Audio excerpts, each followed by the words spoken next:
The space station Astra Gate floated like a giant metal moon above a blue and green planet. Lights blinked across its long bridges, and hundreds of ships came and went every hour. To most people this place was full of hope. Many called it the gateway to a new life. But for one alien mother, hope was almost gone. Her name was Nara. She stood in a long immigration line, carrying all her belongings in a small torn bag. Her skin was pale silver and faint lines glowed under her eyes, marks of her species. She held the hand of her young son Leo, who looked no older than 5. His eyes were large, bright, and scared. He kept close to his mother, hiding behind her leg every time a loud voice or noise echoed through the station. Nara's feet ached and her back hurt from carrying Leo for hours. But she did not complain. She only squeezed his hand and whispered softly, "We will be safe soon. I hope." The immigration hall was huge. Screens floated in the air showing messages in different languages. One message repeated again and again. "Attention! Refugees without official sponsor will not be accepted." Every time Nara saw that message, her heart sank a little more. She reached the front of the line at last. The alien officer behind the glass looked at her without emotion. "Name?" he asked. "Nara Vesh," she said quietly. "Origin?" She hesitated. "Sector 9. The officer froze for a moment. Then he pulled back slightly and frowned. "Sector 9? We do not take refugees from that zone. Too dangerous. Too many problems." "Please," Nara said, her voice shaking but polite. "I only need a place for my child. Only safety." The officer shook his head. "No sponsor, no entry. Next." "But." "Next." The line moved forward, pushing her aside. Someone behind her muttered, "Why do they even come here? Trouble follows them everywhere." Another alien whispered to her friend, "Look at that child. He has the same glow on his skin. They're cursed, I tell you." Nara heard everything. She pretended not to. She only held Leo tighter. "Don't listen," she whispered. "Keep your head down." Leo looked up at her with worried eyes. "Mama, are we bad people?" Nara's heart cracked.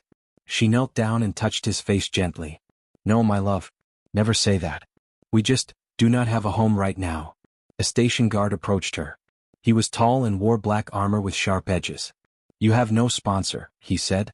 "You have 24 hours to leave the station." Nara's breath caught. "Leave? But where will we go?" "That is not our problem," the guard replied coldly. "If you stay past the time, you will be removed." Removed? Everyone knew what that word meant. She and her child would be thrown onto the nearest transport ship to nowhere. Sometimes those ships never reached another station. Nara bowed her head. "I understand." The guard walked away, not caring about the small child who had started to cry softly. Nara carried Leo to a corner of the hall and sat on the cold metal floor. She gave him a small snack, the last piece of food she had. She had no money left. No friends left. No home left. Around them the world kept moving. Ships landed. People shouted. Officials checked papers. But for Nara, everything felt quiet and heavy, like a storm inside her chest. She looked at the glowing lights on the ceiling and whispered, "Why is no one willing to help us? What did we ever do wrong?" From far away someone was watching her. A human officer stood on a balcony above the hall. His name was Captain Hale. He had sharp eyes and a calm face, but right now, his eyes were fixed on Nara and the crying child in her arms. He had seen many refugees before. Some were dangerous. Some lied. But something about this mother felt different. Something in her eyes, pain, fear, tiredness, but also strength. She did not beg. She did not shout. She only held her child and tried to keep him safe. Hale's partner walked beside him. "Captain, you're staring again," she said. Hale didn't move his eyes. "How long have they been there?" "Hours," his partner said. "No sponsor, no hope. Same as the others." Hale frowned. "She has a refugee tag from Sector 9. "Exactly. That sector is trouble. We don't get involved with them. Rules are clear." Hale stayed silent. His partner added, "Don't think about helping. It's not allowed." Hale still didn't answer. Instead, he leaned forward on the railing to look again at the mother and child sitting alone on the floor. Down below, Nara lifted Leo in her lap and hugged him close. She tried to hide her fear, but she couldn't hide it from Hale's eyes. Hale whispered to himself, "They shouldn't be alone like that." His partner heard him and sighed. "Don't do anything stupid, Hale. Don't break the rules." Hale did not reply. But deep inside, a small voice whispered, "If everyone follows the rules, Then who will help the ones who need it most? The immigration hall lights flickered. Nara looked up again, feeling someone watching her. She met Hale's eyes for a brief second. Her expression was tired, sad, and full of silent questions. And Hale took one step forward. Only one. But it was enough to change everything that was about to happen. Captain Hale moved down the metal steps from the balcony, each footstep slow, careful, almost thoughtful. He wasn't sure what he was doing. He only knew he couldn't turn his eyes away from the alien mother sitting alone with her child. Something about the scene felt wrong, unfair, and Hale had always hated unfair things. His partner, Officer Mira, followed behind him. "Hale," she whispered urgently, "don't go near her. You know the rules." Hale stopped. "I'm not doing anything. Just checking the hall." "We both know that's a lie," Mira said quietly. "You're thinking about helping her." Hale didn't answer. Instead, he continued walking toward the immigration floor. Down below, Nara lifted her child, trying to calm Leo, who was still whimpering softly, into her shoulder. Nara didn't see Hale yet, but Leo did. The child looked up and pointed with a tiny shaking finger. "Mama, a human is looking at us." Nara's heart tightened. Humans rarely helped refugees. They followed strict laws, strict orders, strict logic. And those laws were not meant to protect someone like her. Nara pulled Leo closer. "Don't look, sweetheart. Just keep quiet." Leo nodded and hid his face again. As Hale stepped onto the hall floor, several alien officials noticed him. They straightened up immediately. Humans carried a strange reputation in the galaxy. Some aliens feared them, some respected them, and some hated how humans always interfered with everything. One immigration officer approached Hale quickly. "Captain Hale, sir. How can I assist you?" Hale's eyes didn't move from Nara. "That mother," he said quietly. "Why was she rejected?" The officer looked uncomfortable. "She has no sponsor, sir. No credits. And she's from Sector 9. "Sector 9? Hale repeated slowly. "So she's dangerous?" "No, sir," the officer said quickly. "Not dangerous. Just problematic. The station does not want people from that area." Hale's jaw tightened. "Because of the war?" The officer hesitated. "Partly. And because many refugees from that zone cause trouble. They hide things. They bring enemies with them." Hale looked at Nara again. She didn't look like trouble. She looked like someone trying not to break apart. His partner Mira came closer and lowered her voice.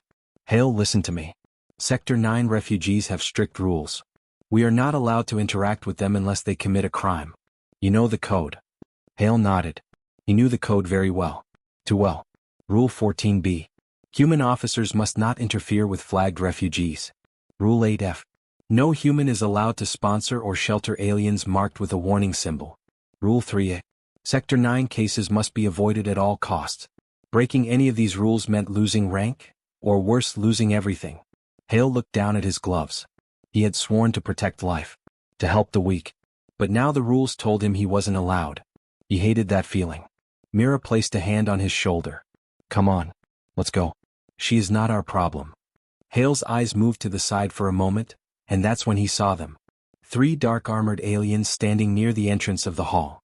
Their armor was old, scratched, and marked with a dangerous symbol, a circle with 3 claws. The symbol of the Ravkar hunters. Hale whispered, "Why would Ravkar hunters be here?" Mira followed his gaze. Her face tightened. "Don't tell me they're after her." "They're scanning the crowd," Hale said. "Searching." "Then we need to stay out of it," Mira said sharply. "If the Ravkar wants someone, it's deadly to interfere." Hale looked back at Nara. She didn't notice the hunters. But Leo suddenly looked in their direction and held his mother's arm tight. "Mama, they're here," Leo whispered. Nara froze. Her glowing eyes went wide with fear. Hale saw that fear. Something deep inside him cracked. What was he supposed to do? Walk away? Pretend he didn't see? Let a mother and child be taken by hunters? His heart pounded heavily in his chest. Mira hissed, "Don't do it, Hale. If she's marked, it means she's hiding something. She's dangerous." Hale stepped forward. "She looks scared.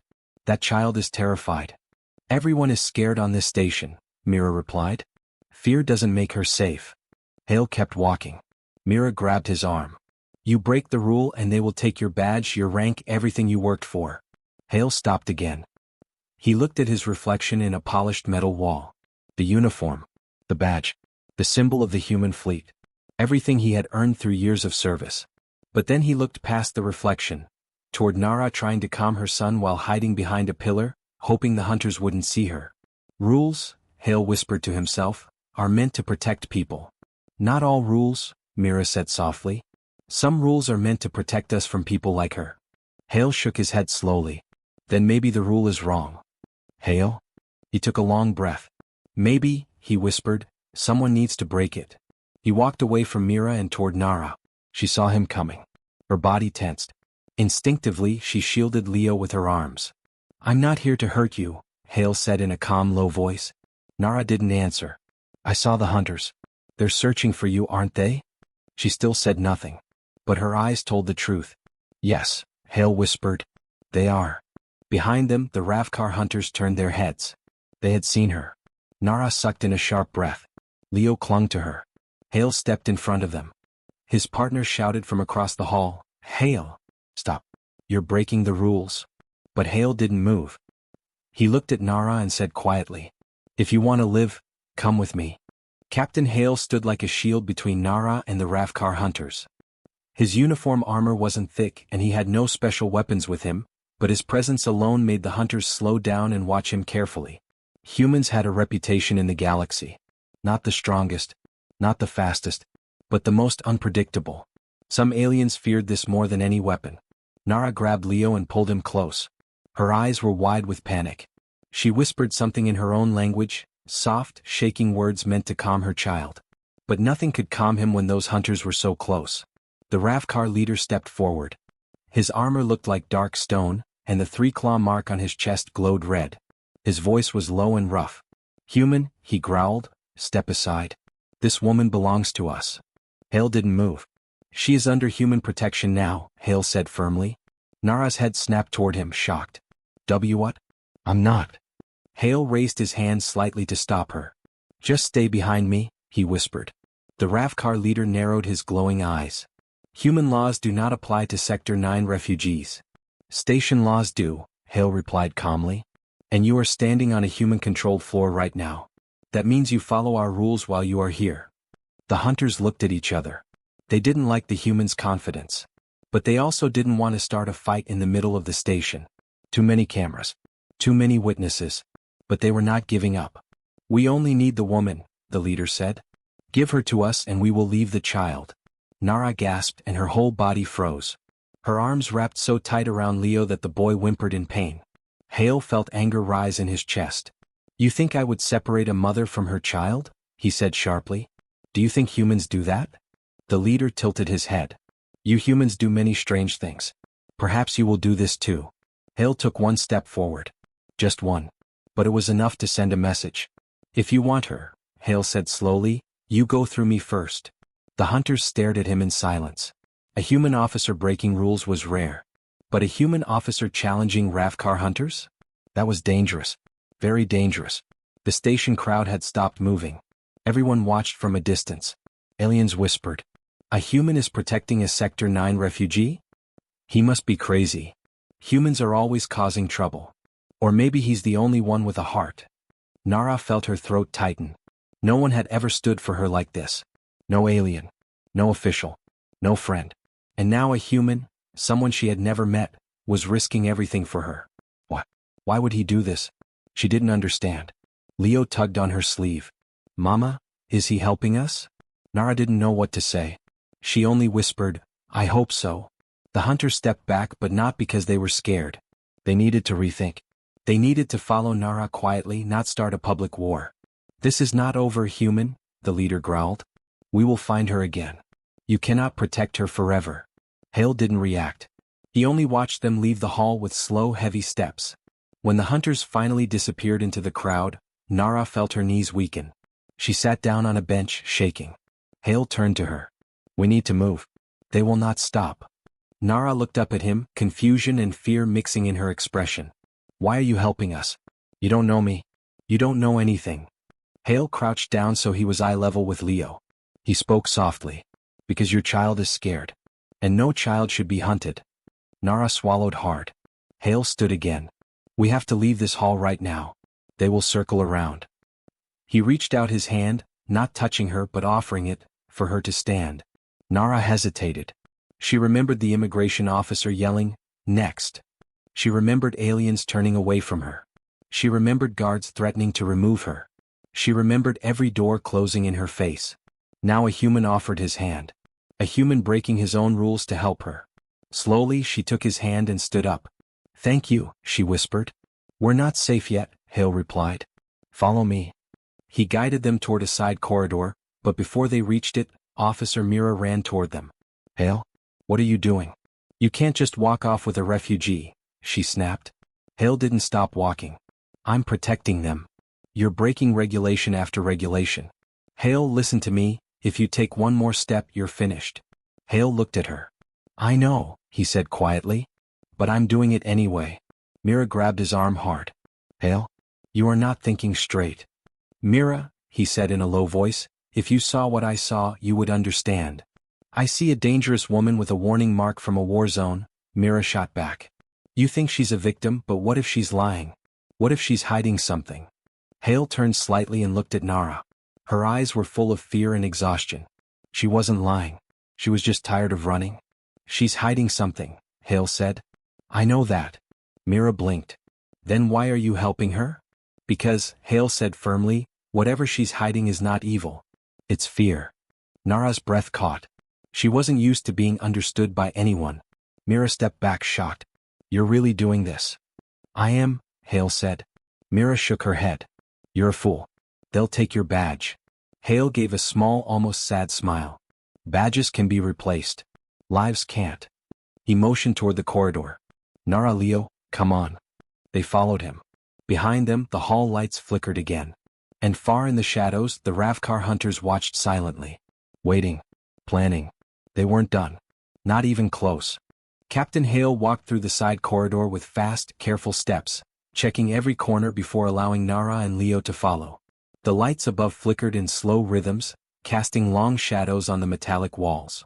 The station was huge, but at that moment, it felt small, too small, like the hunters could appear at any second. Nara held Leo close as she followed Hale. Her steps were unsteady. She kept looking over her shoulder, expecting the Ravkar to jump from the darkness. "Hale," Nara whispered shakily, "you shouldn't help us. They will come for you too." "I know," Hale said without turning around. "Then why?" "Because I made a choice." Nara didn't ask more. The answer felt heavy, real, and final. Myra's voice suddenly echoed behind them. "Hale? Stop right there." Hale slowed and gave a tired sigh. Then he turned around. Mira marched toward them, her face red with anger and fear. "I warned you. You break one more rule and your career is done. They won't even let you stay on the fleet as a guard." Hale stood still, calm but firm. "Mira, listen." "No. You listen." Mira pointed at Nara. "She is from Sector 9, Hale. People from that place are always hiding something. If you protect her, you protect whatever secret she's carrying." "She's scared," Hale said. "She's dangerous," Mira shot back. Leo hid behind Nara's leg. His small fingers gripped his mother's clothes. Nara looked away, ashamed. She didn't want to cause more trouble. Not for Hale. Not for anyone. Mira stepped closer and lowered her voice. "Please, Hale. Let the station handle this. Let the Ravkar take her if they want. It's not our fight." Hale looked at Nara. She wasn't just scared, she was hopeless. She had lost everything. Every alien had turned away from her. Every wall had closed. He thought of Leo, that tiny child trying so hard not to cry. A child who should have been playing, laughing, growing, not hiding from hunters. "It is my fight," Hale said softly. Mira blinked. "What? What makes her different from the others?" Hale took a slow breath. "Because everyone else walked past her. Everyone else ignored her. Everyone else pretended she wasn't their problem. I won't be one of them." Nara's breath caught. She felt something she had not felt in a long time. Hope. But she also felt guilt. Deep, painful guilt. "Hale," she whispered, "you don't understand. The hunters, they are not after me because I ran away. They are after me because—" Suddenly, a loud alarm rang through the corridor. A robotic voice announced, "Alert! Unauthorized Ravkar movement detected on level C." Hale stiffened. "They're coming." Mira cursed under her breath. "Great. Now they're breaking into sealed areas because of her." Hale turned to Nara. "We need to move. Now." Nara hesitated. Something inside her pulled tight. She couldn't keep her secret forever. Not if Hale was risking everything for her. Hale, she whispered, voice trembling, there is something you must know. He stopped and looked at her. Later. Right now we get you safe. No, Nara said more firmly. You must know now. If I don't tell you, you will walk into danger blind. Mira rolled her eyes. Here it comes. The lie. It's not a lie, Nara said sharply. Then she took a deep breath. Listen to me, Hale. I did not flee Sector 9 just because of war. The Ravkar are not chasing me because of my past. She touched the small glowing mark on Leo's neck. The mark shimmered faintly in the corridor lights. They are chasing us because of him. Hale's eyes widened. The child? Nara nodded slowly. Leo has something inside him. Something the Ravkar want. Something they will kill for. Myra's face went pale. Oh no. Hale, we need to leave right now. She is going to get us all killed. Hale crouched down and looked at Leo gently. Hey, is this true? Leo looked scared but nodded. They want what's inside me. Hale frowned. What's inside you? Leo shook his head and pressed his face into Nara's clothes. Nara whispered, he doesn't understand it fully. But they think he is valuable. Valuable how? Hale asked. Nara took a shaky breath. His blood carries something ancient. Something powerful. Something that could change everything. Mira stepped back. Hale, this is insane. You need to hand them over. Right now. Not happening, Hale said immediately. They will kill you for protecting them. Then let them try. Mira stared at him like he had lost his mind. You will lose your life and your future for two strangers? Hale stood tall. If we don't protect the innocent, then why do we even wear this uniform? Mira looked at him, at Nara, at the trembling child. Then she whispered, you're really choosing them? I am, Hale said. Then he turned to Nara. We're getting you out of here. I promise. Suddenly, thud, thud, thud. Heavy footsteps echoed through the corridor. The Ravkar were close. Leo grabbed Hale's sleeve. They found us. Hale pulled out his stun baton. Stay behind me. Mira swallowed hard. Fine. I'm in. But if we die, Hale, it's your fault. Hale nodded once. I'll take that. He positioned himself between the hunters and the family. Nara hugged Leo tight. The corridor lights flashed red. The Ravkar shadows appeared at the far end. Hale exhaled. Whatever happens, he whispered, I won't let them take you. The corridor lights flashed red again and again like a heartbeat in panic.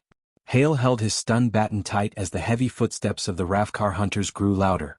Their armor clanked against the floor, echoing through the narrow hall.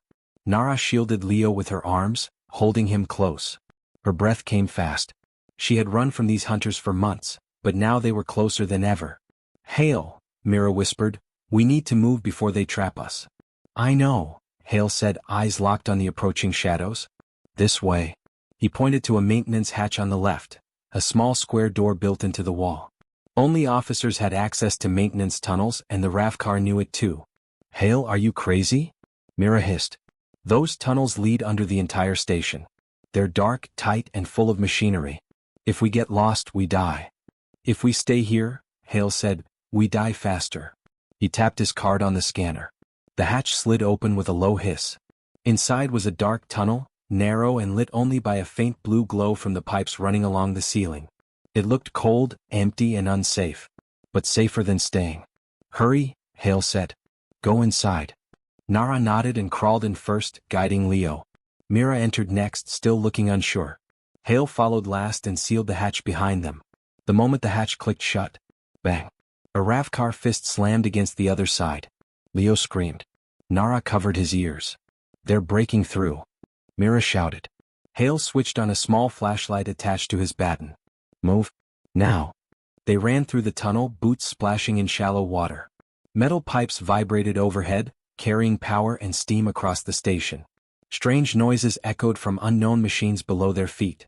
Leo struggled to run, so Hale grabbed him and lifted him into his arms. I've got you, buddy. The boy clung to Hale's shoulder. Are we going to die? No, Hale said. Not today. Behind them, the hatch finally burst open. Clang. Hunters spilled into the tunnel. Hale? Mira shouted. They're in. I know. Hale yelled. Keep moving. Nara held onto the wall to balance herself as they rushed forward. She was exhausted, scared, but she refused to slow down. She had run for too long. She had risked too much. And now the only person helping her was a human she barely knew. She kept glancing at Hale. He ran with determination, carrying her son like he was his own. His breathing was heavy but steady. His face was focused. She whispered to herself, "Why would a human do this for us?" Suddenly the tunnel split into two paths. Left was marked high voltage, authorized staff only.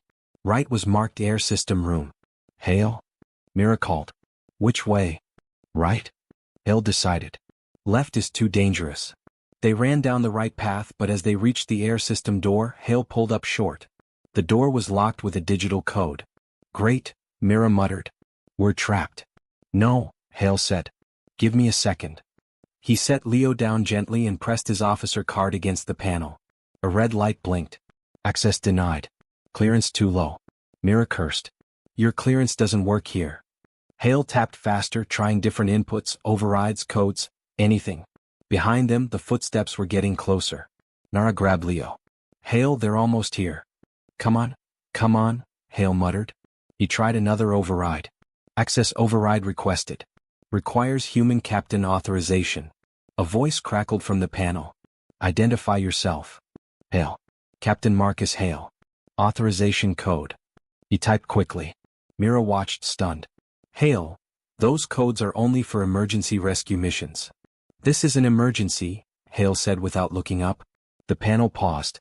Then, access granted. The door slid open. "Inside," Hale ordered. They all rushed in. Hale entered last and slammed the heavy door shut behind them. They were now inside a giant room filled with huge fans, glowing pipes, and loud engines that pumped air throughout the entire station. It was windy, noisy, and filled with steam. "What now?" Mira asked over the noise. Hale pointed toward a ladder leading to the upper platforms. "We go up. Hunters are too big to move fast on the thin walkways." Nara helped Leo climb while Hale supported them from below. Mira followed behind, still shaking her head in disbelief. Halfway up, Nara looked down and froze. The RAV car forced their way into the room. The leader roared and slammed his claws into the metal wall, sending vibrations up the ladder. "They're here," Nara cried. "Hurry," Hale shouted. They reached the top platform and ran across a long metal bridge. Below them, giant fans spun like enormous blades. One misstep and they would fall straight into the machinery. Nara held Leo tightly as they crossed. Her legs shook. The wind pushed against them. But Hale stayed close behind, ready to catch them if they slipped. The RAV car couldn't follow easily. They were too heavy and slow on the thin platform, but they still tried, their footsteps shaking the bridge. At the platform's end, Hale spotted another hatch. "This one leads to the service elevators," he said. "If we reach them, we can reach the hangar." "And then what?" Mira asked. Hale breathed in. "And then, we get them off the station." Nara stared at him. "You will send us away? Even if it ruins your life?" Hale met her eyes. "Your lives matter more." She felt her throat tighten. No one had ever said that to her before. They reached the hatch. Hale opened it and motioned for them to enter. But before stepping inside, he looked back. The RAV car leader had reached the middle of the bridge. And he pointed at Hale. "You cannot protect them forever." Hale stared back. "Watch me." He closed the hatch. The service elevator creaked as it moved upward, leaving the air system chamber far below. The glowing lights passed slowly by the metal cage as the group stood inside, breathing hard. The RAV car hunters had been delayed but not stopped. Hale knew they were still coming. Nara held Leo close, her arms wrapped around him like a protective shell. The boy buried his face in her chest, shaking from fear and exhaustion. Mira leaned against the wall, panting. "Hale, we can't keep doing this. They're not normal hunters. They're elite. They won't stop until they get what they want." "I know," Hale replied, wiping sweat from his forehead. "That's why we need to understand what they want." He turned to Nara. "Tell me everything. No more hiding. Why are they after you? What is inside Leo?" Nara swallowed hard. Her eyes were tired, scared, and full of memories she didn't want to relive. "Hale, if I tell you, you might regret helping us." Hale shook his head. "I already decided. I want the truth." Leo clung to her clothes. "Mama, don't." Nara kissed his forehead gently. "It's okay, my love. He needs to know." The elevator continued rising. Nara closed her eyes for a moment, gathering strength. Then she finally spoke. "Long ago, before the war in Sector 9, there was an artifact found deep under the ruined cities. A crystal. Ancient. No one knew where it came from. Myra's eyebrows lifted. Ancient artifact? Hale, she's talking about forbidden tech. Nara nodded. Yes. Something that should never have been touched. She held Leo's hand tightly. The crystal was not just a rock. It carried energy. Pure energy. The energy of a forgotten race. Some called them the first ones. Others called them Starblood. Hale's eyes narrowed. He had heard legends. Most people thought they were myths. The artifact didn't react to anyone, Nara continued, until Leo touched it. Hale blinked. Leo? A child? Nara nodded slowly. He was only 3 years old. We didn't even know he walked close to it. But when he touched the crystal, it lit up. Leo's small voice trembled. It was warm and loud, like it was talking to me. Nara stroked his hair softly. Yes. It woke up. And something inside the crystal woke inside him too. Mira covered her mouth. No way. You're telling us the energy transferred into the boy? Nara nodded again. Yes. The energy is inside his blood now. It made him special. Special how? Hale asked gently. Nara hesitated. Her voice dropped. Sometimes when he gets scared or hurt, the energy reacts. It creates light, heat, shockwaves, things he cannot control. Hale stared at the child in astonishment. He's carrying ancient power inside him. Mira backed away, fear rising in her eyes. Hale, do you know what this means? Every army in the galaxy would want him. Every warlord. Every scientist. Even humans. No, Hale said firmly. We are not using him. We are protecting him. Nara looked down. That's why we ran. I knew once the Ravkar learned the truth, they would try to take him. To use him as a weapon. Or worse. Hale felt his anger grow. So he's not dangerous. They just want to make him dangerous. Yes, Nara whispered. He's just a child. But they would turn him into something terrible. The elevator stopped with a soft chime. But no one moved. The truth hung heavy in the air. Mira spoke first. Hale? I'm sorry, but this is bigger than you, me, or the station. We can't protect them against a whole hunter clan. We're not alone, Hale said. Mira frowned. What do you mean? Hale pointed upward. The hangar is above us. If we can get a ship, we can leave the station. And go where? Mira asked. Somewhere safe, Hale said. Somewhere far. Somewhere the Ravkar won't reach easily. Nara looked at Hale with a mix of fear and gratitude. You're risking everything, for us. Hale took a slow breath. I'm risking everything, for him? He looked at Leo, who stared back with big, scared eyes. No child should be hunted, Hale said softly. Not for power. Not for war. Not for anything. Leo reached out and touched Hale's hand gently. Are you my friend? Hale felt something warm in his chest. Yes, Leo. I am. The elevator doors opened with a hiss, revealing the dimly lit hallway leading to the hangar lifts. But before they stepped out, crash, the elevator shook. Mira gasped. They're here. Hale spun around. The Ravkar were climbing up the outside of the elevator shaft, using claws, force, and pure rage. The leader locked eyes with Hale through the metal bars. You cannot run, human. The child belongs to us. Hale stepped forward, baton in hand. Not while I live. The leader smiled, showing sharp teeth. Then you will die first. Hale grabbed Nara and Leo. Move. Now. They rushed out of the elevator as the Ravkar began tearing the elevator open from the side. Mira shouted, Hale. If we don't get to the hangar in 2 minutes, we're dead. Hale nodded. Then we run. He grabbed Leo's hand. Nara followed close behind. Mira ran ahead, scanning for threats. Behind them, metal screamed as the hunters ripped through the elevator walls. They were seconds away. Hale yelled, Go. The hangar is our only chance. And with fear behind them and hope ahead, they ran for their lives. The hallway leading to the hangar was narrow and dim. Hale held Leo tightly while Nara ran beside them. Mira kept scanning ahead, trying to spot any signs of the Ravkar hunters. But they didn't need to see them. Every echo, every vibration told them the hunters were close. Too close. They're fast, Mira whispered, panic in her voice. We won't make it. Hale didn't answer. He had no time for doubt. All he had was the instinct to protect the child and the mother who had risked trusting him. Ahead, the hangar lights glimmered faintly. A small ship sat ready, engines humming quietly. It was old, but it could fly. There. Hale shouted. The ship. Nara clutched Leo tighter. Hurry. The three of them sprinted, but then, crash. The Ravkar leader appeared at the end of the hallway, claws extended, armor scraping against the walls. 2 hunters followed close behind. Their speed was terrifying. Hale dropped Leo to the ground. "Go. Get in the ship," he yelled. Nara didn't hesitate. She scooped Leo into her arms and ran toward the vessel. Mira followed. Hale turned to face the hunters. "You'll have to go through me," he said, voice steady. The leader snarled. "A human dare stand in our way? You are foolish." Hale gripped his stun baton.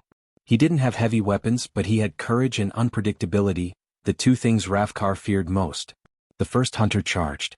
Hale ducked under a claw strike and jabbed his baton into the hunter's armor joint. Sparks flew.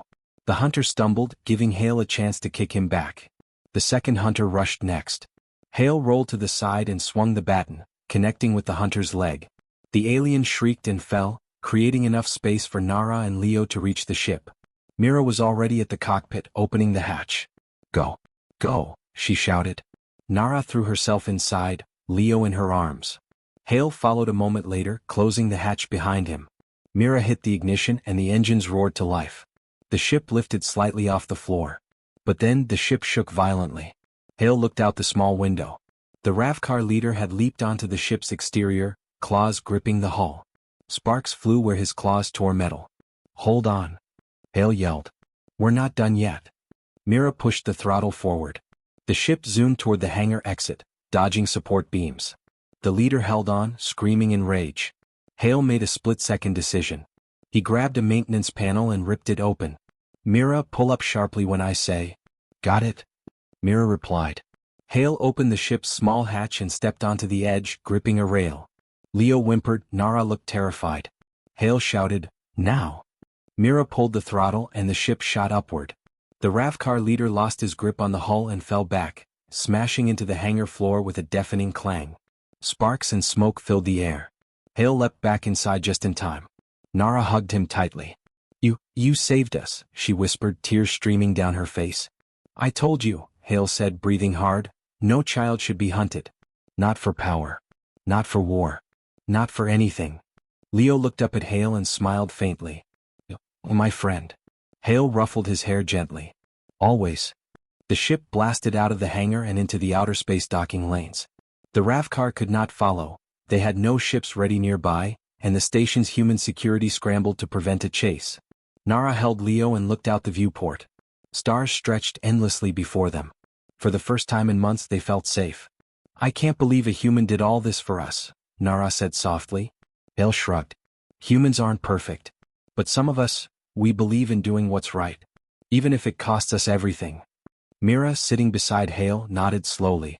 "You risked your career. Your rank. Your life." Hale smiled faintly. "Yeah, but what's a badge compared to saving a life?" Nara hugged Leo and then Hale.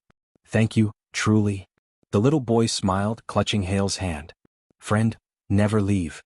Hale chuckled softly. "I won't. Not ever." The stars stretched ahead, vast and endless. And for the first time, Hale realized something humans had always believed.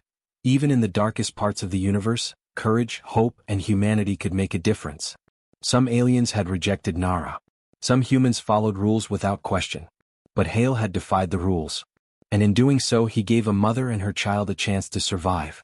The ship soared forward. Behind them, the station faded into the distance. Ahead of them, the universe stretched endlessly, full of danger, but also full of hope. And as Hale looked at Nara and Leo, he knew one thing. No law, no rule, no army could ever change the power of a human's heart. The stars glimmered, the ship hummed, and the